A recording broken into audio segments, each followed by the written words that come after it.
Yeah. Anyways, but I remember seeing the statistic on like the average CrossFit Games athlete. It was like height, weight, and then all of these lifts, right? Your average lifts, and then your average score, and your average score on workouts. And like the only one I fit in was like the Fran time.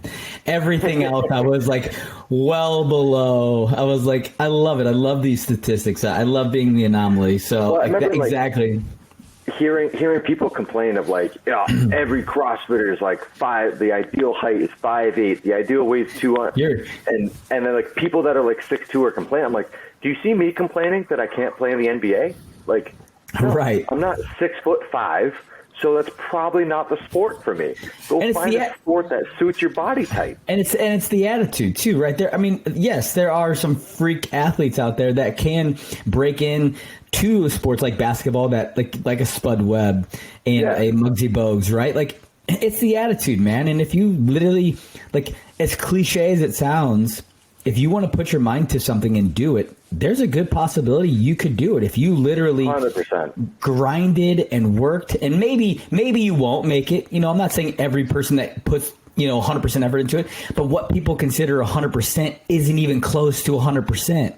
You know, oh my God. Try. Don't get me started on that.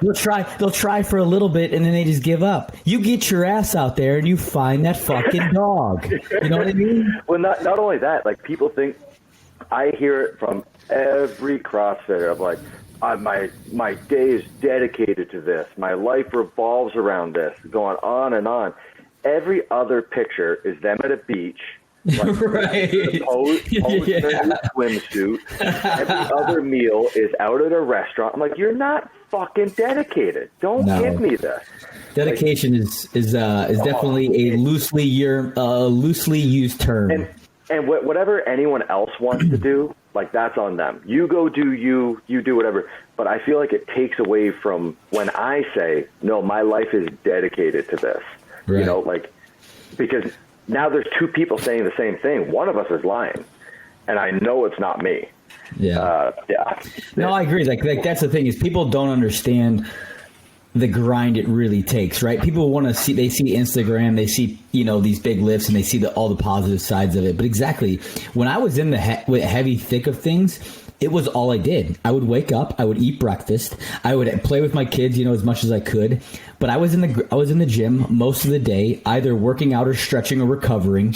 And when I'm done, I'm taking care of the food I'm eating and I'm recovering. It was like there wasn't much time. It wasn't a sacrifice for me because I enjoyed every second of it. Mm-hmm. But I loved it. And that's what I tell people this all the time. Like, you have to love the grind, because if you don't, you're not going to get very far, because it is insane. And I mean, I still struggle with it, of realizing, you hear, once again, every cliche person, like, you have to be in love with the pursuit, not the end goal. And it's really true, because, like, do you guys watch the documentary, the price of gold, or the weight of gold? It was like Michael Phelps was narrating it, I think. No. Anyways, he talked to a bunch of different Olympic athletes, and they talked about the post-competition blues of, like, they trained their whole lives to go to the Olympics. They go, or just whatever big competition, and they go, and then they accomplish their lifelong goal. And they're on this high for the week after of, everyone's congratulating them. They have a parade, like all this epic shit. And then they're like forgotten about again. And they're like, oh shit, it's over. Like, do I sign up again and commit to this for 4 more years? And I never knew the term for it. Every year after the games, getting the post-competition blues of, like, once everyone's done patting you on the back, once the excitement is gone, and it's like, all right, do I start over and do it all again?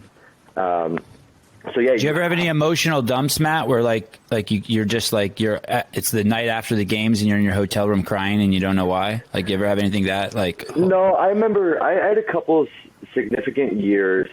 I remember after the 14 games, sitting on the rooftop of the house we rented with my buddy from, like, middle school, high school, and just, like, being incredibly grateful and realized like, okay, like this is about to change my life.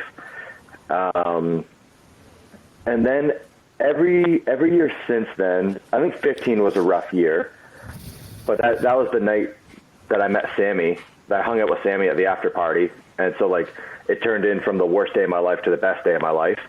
But then every year after that, it was just, I think after 16, it was a big weight off my shoulders, a big relief. What do you mean the worst night of your life? Why was 2015 after the games not a highlight, except for Sammy? Because I got second place. I lost. So, I mean, that was... Loser. I mean, it was just like, yeah, it was incredibly disappointing. I was just disappointed in myself, you know? Like, you know, I just realized, like, all right, like, I deserve the spot I have. Like, I truly believe I had the potential to win, but I just fucked off the whole year and just, like, cut corners, all that shit. And so I was just, like, super disappointed and upset. And there's a real possibility of, like, all right, back in second place, I may never win.